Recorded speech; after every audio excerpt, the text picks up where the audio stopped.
Subsidy books कितने होते हैं? 8। कितने बुक्स होते हैं सब्सिडी बुक्स? 8 सब्सिडी बुक्स होता है। जब ऑर्गेनाइजेशन का साइज बड़ा होता है तो जर्नल करने के लिए हम सब्सिडी बुक को यूज करते हैं। और आप जानते हैं 8 सब्सिडी बुक्स होते हैं। एक बार फिर से अगर डिस्कशन करें कि वो कौन कौन से बुक्स हैं, तो एक होता है सबसे पहले कैश बुक, फिर purchase book, purchase return book, sales book, sales return book, bills receivable book, bills payable book, और फिर लास्ट में क्या है? Journal proper. ये 8 बुक्स हो गए। इन सभी बुक्स में सबसे ज्यादा इंपोर्टेंट कौन सा बुक होता है? कैश बुक होता है। इसी को हम प्रिंसिपल बुक भी कहते हैं। अगर हम बताएं कि 8 बुक में से सबसे ज्यादा इंपोर्टेंट कौन सा बुक है, तो आप क्या बोलोगे? सबसे ज्यादा इंपोर्टेंट बुक जो है वो हमारे पास कैश बुक होता है। उसका एक रीजन क्या है ना, कि जितने भी ट्रांजैक्शंस होते हैं, एक तो कैश ट्रांजैक्शन होगा और दूसरा नॉन कैश ट्रांजैक्शन होंगे।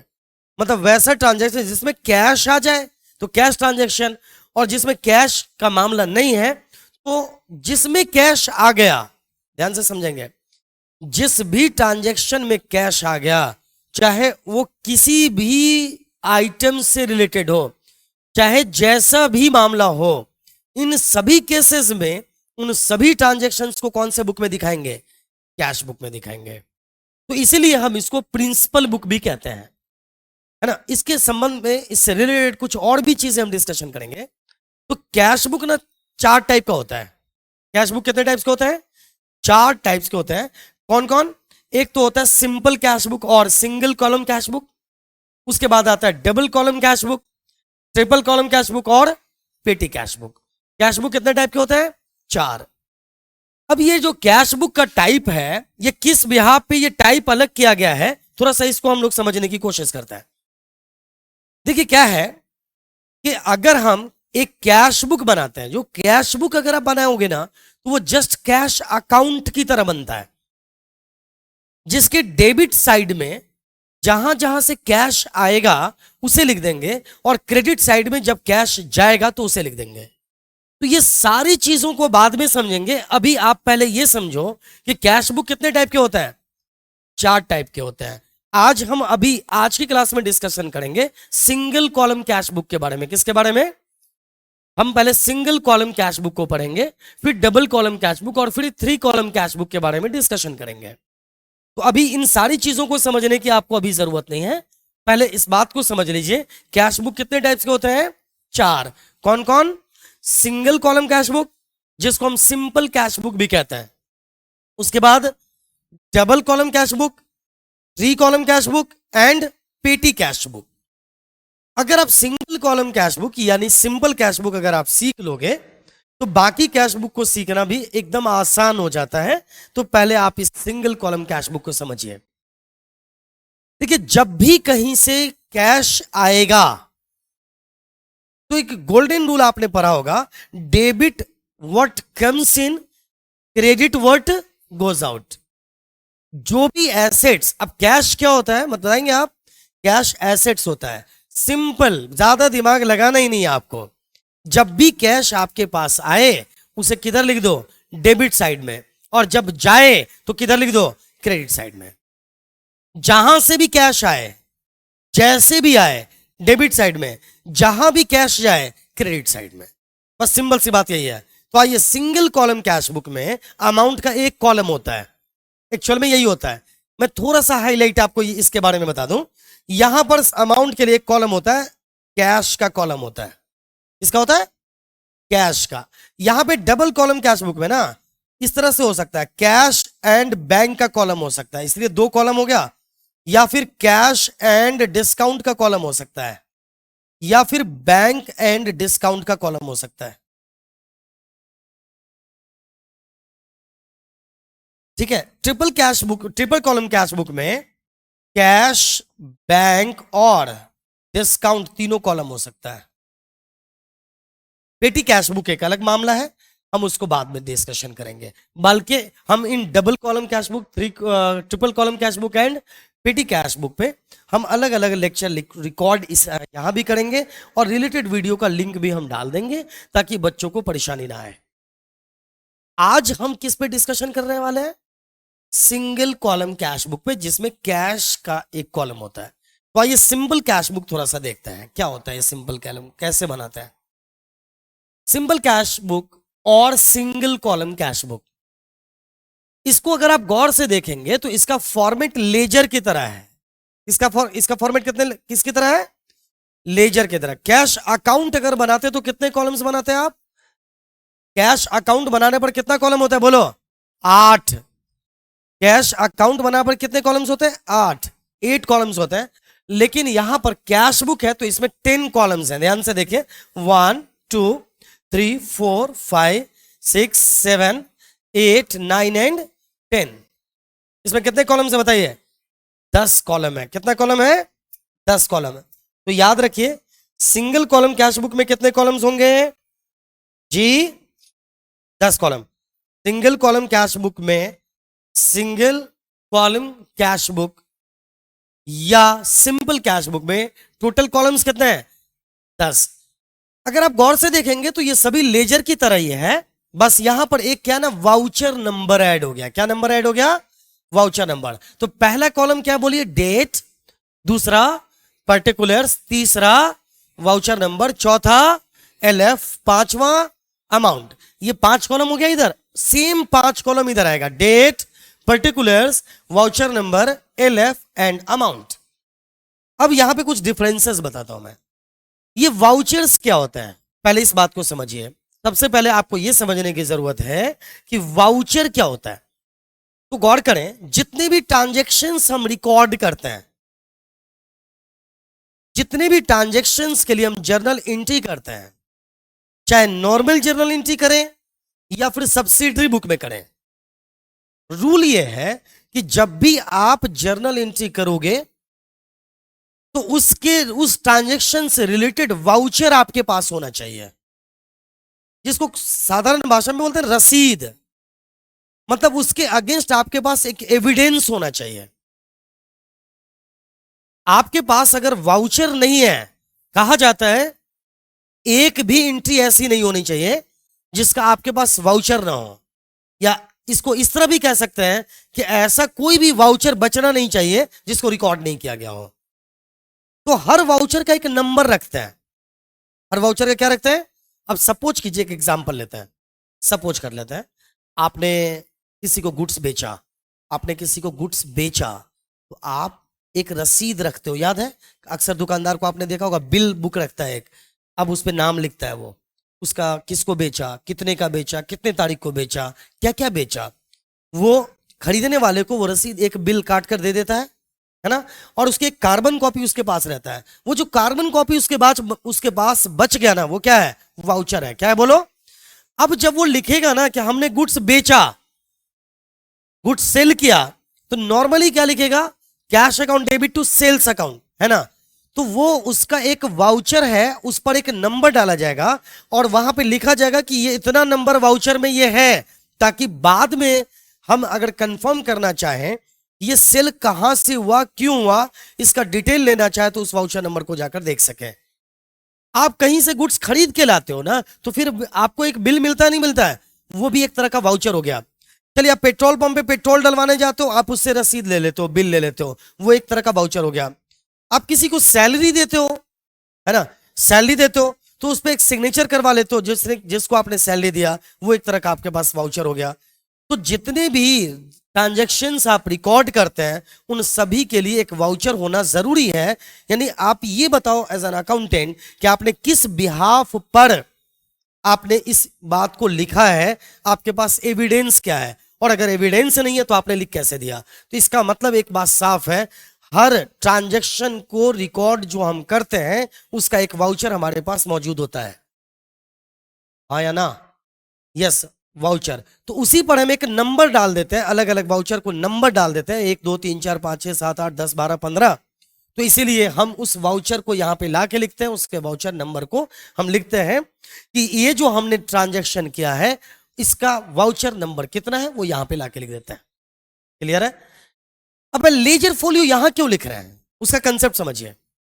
ये जो सब्सिडरी बुक है ये जर्नल है कि लेजर है?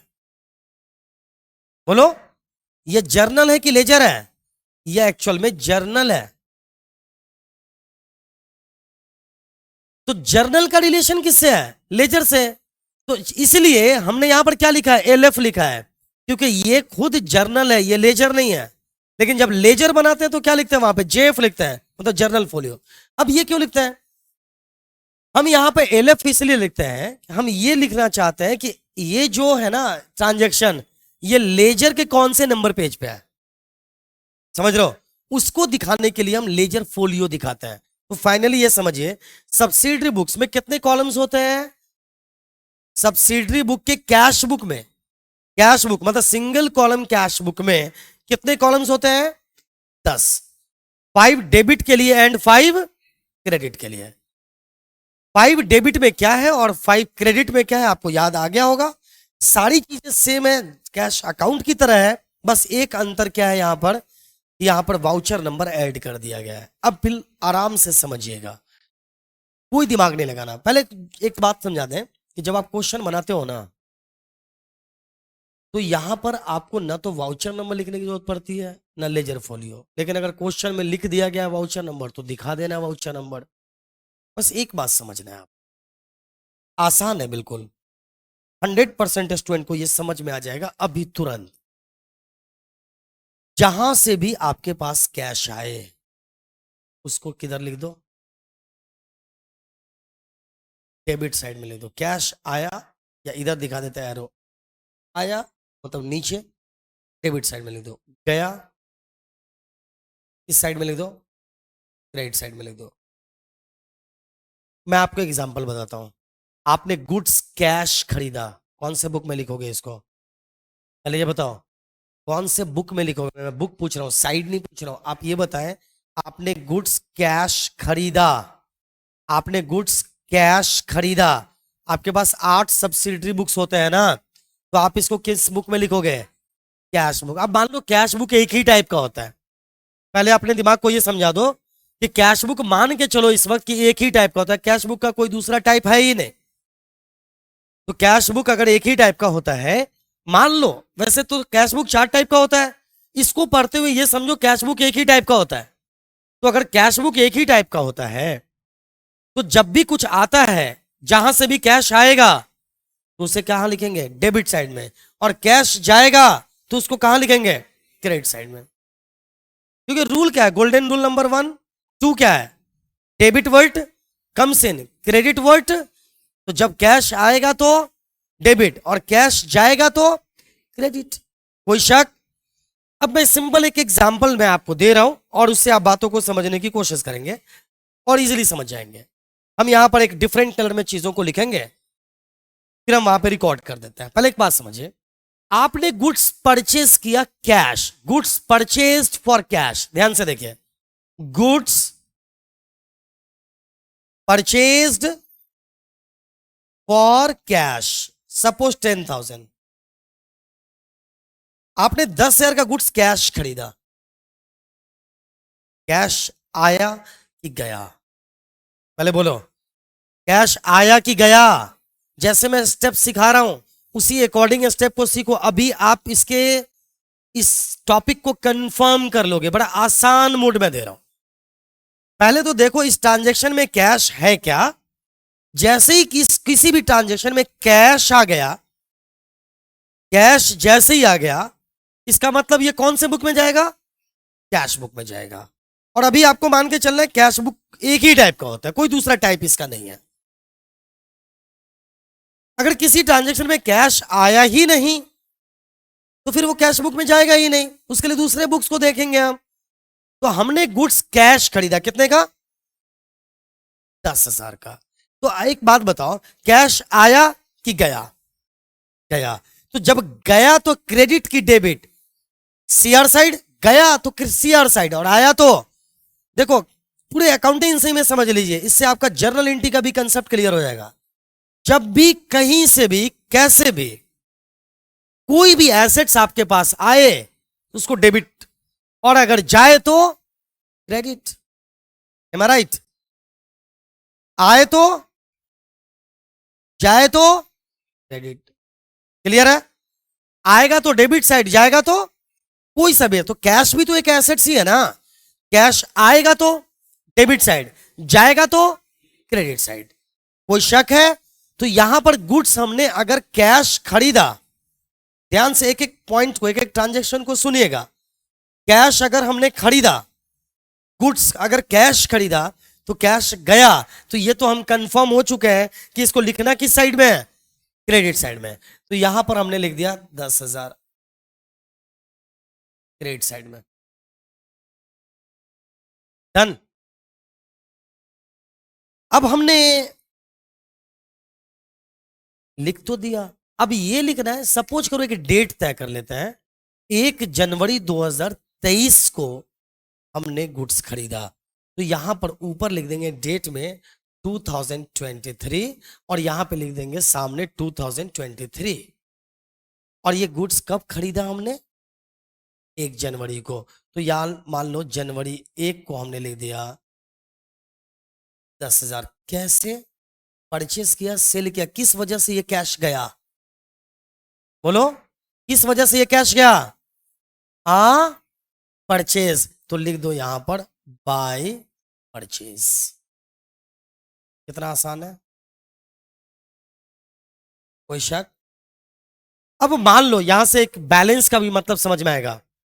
सपोज कीजिए आपके पास पहले से 50,000 रुपए कैश ऑलरेडी था, पहले से ऑलरेडी कैश था, आया हुआ था पहले से। तो इसको डेबिट साइड लिखोगे कि क्रेडिट साइड? डेबिट साइड, क्योंकि एसेट्स का कौन सा बैलेंस होता है? डेबिट बैलेंस होता है। तो अगर पहले से मान लो 1 जनवरी 2023 को आपके पास पहले से अगर 50,000 था ना, तो इसको आप यहां पर लिख दोगे जनवरी 1,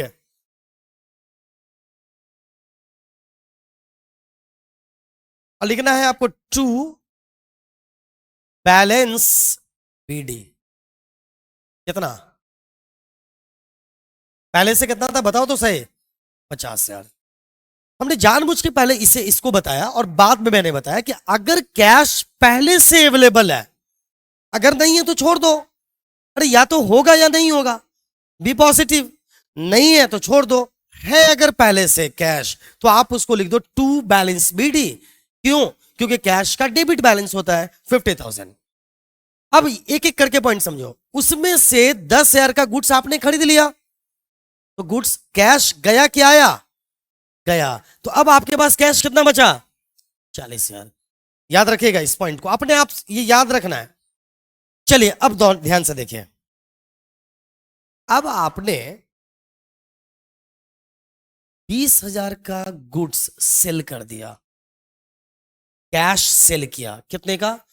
20,000 के गुड्स को आपने कैश सेल कर दिया। तो अगर आपने गुड्स को कैश सेल किया कितने हजार का? 20,000 का। क्या?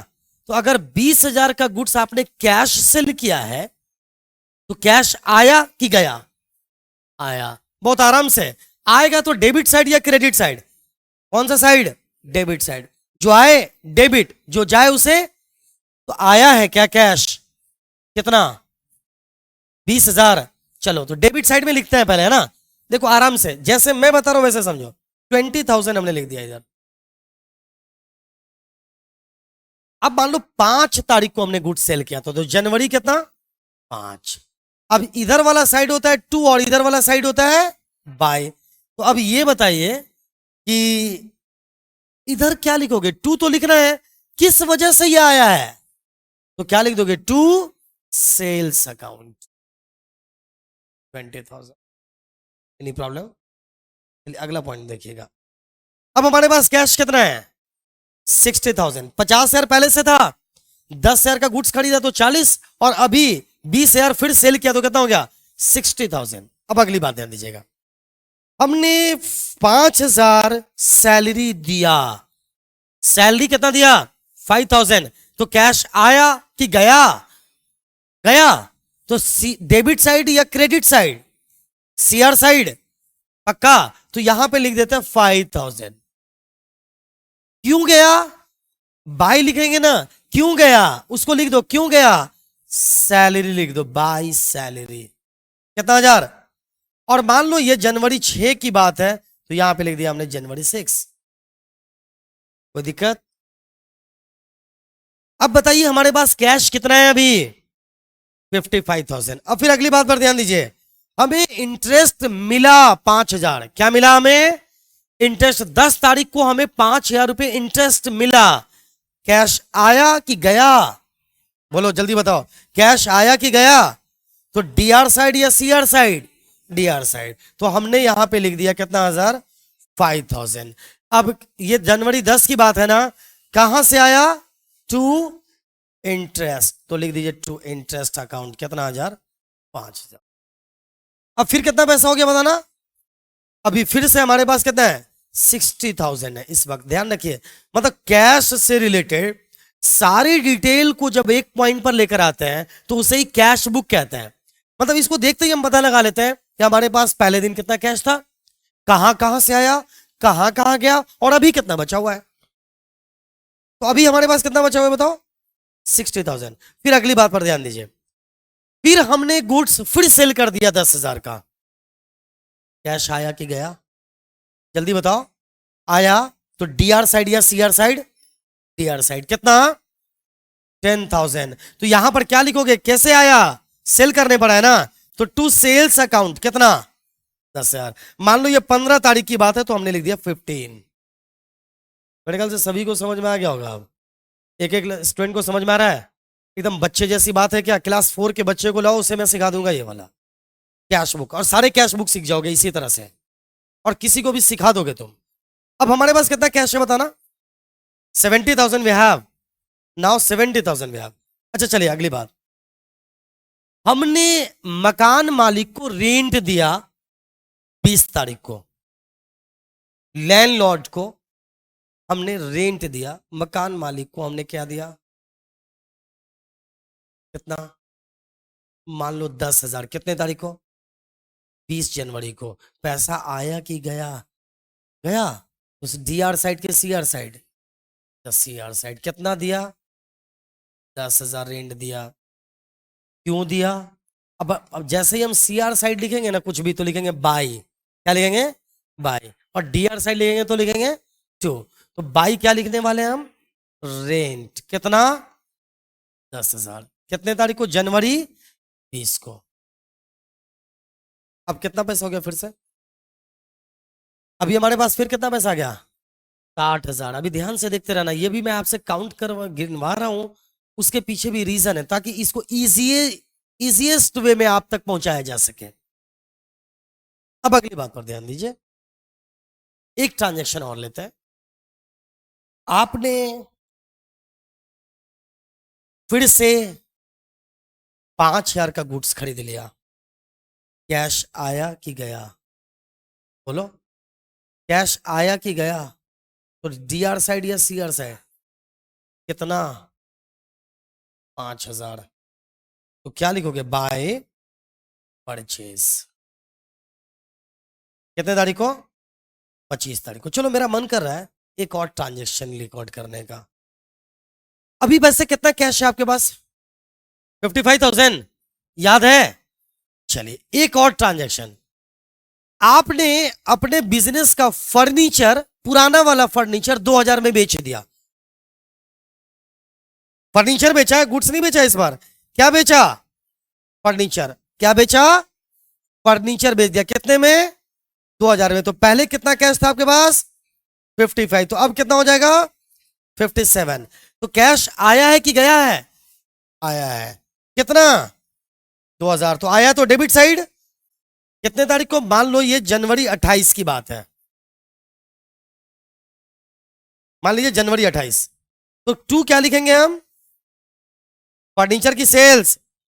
तब हम फर्नीचर लिखेंगे। सेल्स सिर्फ गुड्स के सेल करने पे लिखते हैं, याद रखिए, और परचेस सिर्फ गुड्स के परचेस पे लिखते हैं। तो हमने फर्नीचर भेज दिया तो लिख दिया हमने टू फर्नीचर। कितना? 2,000। कितना बोलो? तो फर्नीचर हमने लिख दिया 2,000। Any problem? मुझे लगता है किसी को कोई समस्या नहीं होगी। अब हमारे पास कैश कितना है वैसे? अभी 57,000। अब बच गया, और अब इस महीने कोई और ट्रांजैक्शन नहीं हुआ। बस, तो हमारे पास कितना कैश बचा हुआ है? 57,000। अब हम इसको क्लोज करते हैं। आइए क्लोज कर लेते हैं। जैसे हम क्लोज करेंगे तो हम देखेंगे कि कौन सा साइड ज्यादा है। इसको जोड़कर देखिए, डेबिट साइड ज्यादा या क्रेडिट। देखना अभी अपने आप 57,000 रिजल्ट कैसे आता है। कितना? 50,000 पहले से था, ऐसे समझो। 20,000 सेल करने पड़ा है तो कितना हो गया? 70,000। 5,000 इंटरेस्ट से आया, 75,000। 10,000 कहां से आया? सेल करने से फिर आया तो कितना हो गया? 85। एंड 2,000 फर्नीचर बेचने से आया तो कितना हो गया? 87,000। तो इधर लिख देंगे 87, क्योंकि ये ज्यादा है। इधर भी हम लिख देंगे कितना? 87,000। ये स्टेप अगर आप थोड़ा सा मिस करोगे तो आप एक से ज्यादा बार इसको जहां देखोगे 100% कंसेप्ट क्लियर हो जाएगा। इसके साथ साथ बच्चों का लेजर का भी बहुत हद तक, जिसने नहीं भी पढ़ा है, वो पोर्शन भी क्लियर हो जाएगा। एक्स्ट्रा दिमाग बिल्कुल भी नहीं लगाना, जो मैं गाइड कर रहा हूं उसको देखते रहे आप बस। वैसे आप विश्व के सबसे अच्छे विद्यार्थी हैं, इसको ध्यान से देखेंगे, संभव ही नहीं है कि आपको समझ में ना आए। अब बताइए, इधर भी लिखे 87,000 कैश। 87,000 हमारे पास जो पहले से था और जहां जहां से है उसके अकॉर्डिंग होना चाहिए था, लेकिन इसमें से 10,000 चला गया कहां? परचेस करने में। तो कितना बचा? बोलो। 77,000। फिर 5,000 चला गया सैलरी में, तो कितना बचा? 72,000। फिर 10,000 चला गया कहां?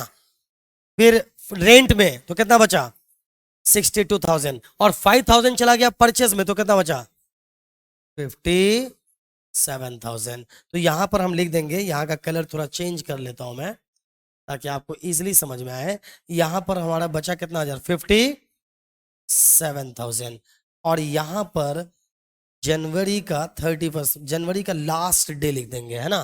तो जनवरी 31, जिस महीने का आप बना रहे हो ना बुक, उसका लास्ट डे ले लेना है। तो यहां पर 31 लिख दिया, तो यहां पर क्या लिखेंगे आप? बाय। जब ओपनिंग था तो आपने क्या लिखा? टू बैलेंस बीडी ना, तो यहां पे लिखेंगे by balance CD carried down. देखो, बीडी मतलब ब्राउट डाउन और सीडी मतलब कैरीड डाउन। ब्राउट डाउन मतलब हम लेकर आए हैं, सीडी मतलब लेकर जा रहे हैं। अब अगली बात समझिए, यही बैलेंस सीडी जो 57,000 है ना, वो नेक्स्ट मंथ जब हम आएंगे फरवरी में, तो यहां पर लिखेंगे फरवरी 1 टू बैलेंस बीडी कितना? यही आ जाएगा 57,000। फिर उसका जो क्लोजिंग बैलेंस आएगा फरवरी का, फिर उसको लिखेंगे टू बैलेंस सीडी। फिर वो मार्च में आकर क्या बन जाएगा? By balance BD. यही सीडी और बीडी का चक्कर आता है, समझ में आई बात? तो जब किसी पिछले साल के आइटम को उठा कर लाते हैं तो हम लिखते हैं बीडी, और जब जब हम इस करेंट ईयर के आइटम को आगे ले जाते हैं अगले साल के लिए या अगले महीने के लिए, अगले टर्म के लिए, तो इसे क्या बोलते हैं हम? CD. BD brought down, CD carry down. इसको कैरी करेंगे, लेकर जाएंगे। ब्राउट डाउन मतलब लेकर आ चुके हैं, समझ में आई बात? तो यही सीडी अगली बार जाकर क्या बन जाएगा? बीडी। और इसको एक और एंगल से समझाए, 87,000 माइनस 30,000 यार, क्या? 87,000 माइनस कितना? 30,000। 10 5 10 5 30,000। तो 87 माइनस 30 कितना बचेगा? 87,000। यही आपका कैश बुक। और भी ट्रांजेक्शन्स होते तो आप उसको डेबिट और क्रेडिट में लिख देते। फाइनली एक बार और इसका पूरा सारांश, फिर आपको लगेगा अच्छा कितना साइंटिफिक है, बहुत बेहतरीन लगेगा आपको, सर में दर्द होगा ही नहीं। क्या अब अगर कोई कैश बुक कुछ ट्रांजेक्शन्स में आपको दे दूं तो सिंगल कॉलम कैश बुक बना दोगे आप? वेरी इजिली बना देंगे आप। कितने कॉलम्स? अब एक बार रिपीट करते हैं, खत्म करते हैं। कॉलम्स कितने हैं इसमें? 10। वैसे लेजर में कितने कॉलम्स होते हैं? 8। तो सिंगल कॉलम कैश बुक में कितना? 10। ये 2 क्यों बढ़ गया? वाउचर नंबर की वजह से। और वाउचर क्या होता है मैंने आपको भी बताया। डन। रसीद, सीधी सी बात है, वो जो बिल बुक, जो भी कागज जो उसका एविडेंस बताया, दैट इज वाउचर। और ये वाउचर बहुत इंपॉर्टेंट होता है। जब ऑडिटर आते हैं ना चेक करने के लिए, आगे पढ़ेंगे आप पार्ट 3 वगैरह में ऑडिटिंग, तो वहां पर ऑडिटिंग में वाउचर वर्ड यूज होता है। तो आज अगर इन बातों को सीख कर जा रहे हो, मूव कर रहे हो, और मैं कह रहा हूं इन्हीं सब छोटी छोटी बातों को अगर आपने कंफर्म कर लिया तो आपकी अकाउंटेंसी बेहतर हो जाएगा। किसी भी कॉम्पिटिटिव एग्जाम्स में इन्हीं सब सारे क्वेश्चंस को नॉर्मली पूछा जाता है। जब आप अकाउंटेंट बनने के लिए जाओगे और वहां अगर आपका इंटरव्यू लिया जाएगा तो यही सारे इंपॉर्टेंट क्वेश्चंस होते हैं। आपसे पूछेगा what do you mean by voucher, समझ रहे हो? व्हाट इज लेजर फोलियो, आगे भी कुछ बातें आती है जैसे डेबिट नोट, क्रेडिट नोट वगैरह वगैरह, वो आगे देखेंगे हम लोग। इसको देखकर समझ में क्या आ रहा है? कैश से रिलेटेड सारा इंफॉर्मेशन एक ही जगह पर है। ये हमें बता रहा है ये पूरा फॉर्मेट क्या। अच्छा, अब अभी कोई एक अनजान आदमी के सामने इसको रख दिया जाए तो वो क्या समझेगा इससे? देखो, वो कहेगा अच्छा 1 जनवरी 2023 को पहले कितना कैश था? अरे बोलो, 50,000। 50,000 था। इसको सेल करने पर 20,000 आया, इंटरेस्ट से 5,000 आया, यानी जहां जहां से आया वो सभी साइड है, जहां जहां गया वो सभी साइड है। हो ही नहीं सकता कि गया और इधर लिख दे, हो ही नहीं सकता आया और इधर लिख दे। ये रूल है, आया तो डेबिट, गया तो क्रेडिट। कहां पे लिखा है? गोल्डन रूल में, debit word comes in, credit word goes out. बस गोल्डन रूल ज्यादा बेनिफिशियल होता है मॉडर्न रूल से, मेरे अकॉर्डिंग। मेरे 15+ ईयर का एक्सपीरियंस ये कहता है गोल्डन रूल को फॉलो करो और बैलेंस को ठीक कर लो। तो 50,000 पहले से था, 20,000 सेल करने पर आया, 5,000 इंटरेस्ट से आया, फिर सेल 10,000 का किया, फर्नीचर 2,000 का सेल कर दिया। इस तरह से 87,000 होना चाहिए था, लेकिन इसमें से परचेस करने पे 10,000 गया, सैलरी पे 5,000, फिर रेंट पे 10,000 एंड लास्ट में परचेस पे 5,000 गया, तो 30,000 चला गया। तो बचा कितना? 57,000। तो वो देखकर समझ जाएगा कि इसका मतलब इस ऑर्गेनाइजेशन के पास अभी कितना हजार रुपए बचा हुआ है? 57,000। इसी 57,000 को जब हम फरवरी का कैश बुक बनाएंगे तो क्या लिखेंगे जाकर? 2023 फरवरी 1 टू बैलेंस बीडी कितना? 57,000। इसको अगली बार जाकर बैलेंस बीडी लिख देंगे तो सीडी बीडी भी समझ में आ गया होगा। यही है सिंगल कॉलम कैश बुक। हम आगे फिर डिस्कशन करेंगे double column cash book, 3 column and पेटी कैश बुक। चाहे कोई भी कॉलम कैश बुक बनाएंगे, याद रखिए जब भी कैश आएगा तो डेबिट में ही आएगा और जब भी कैश जाएगा तो क्रेडिट में ही जाएगा। मुझे लगता है 100% बच्चों को समझ में आ गया होगा।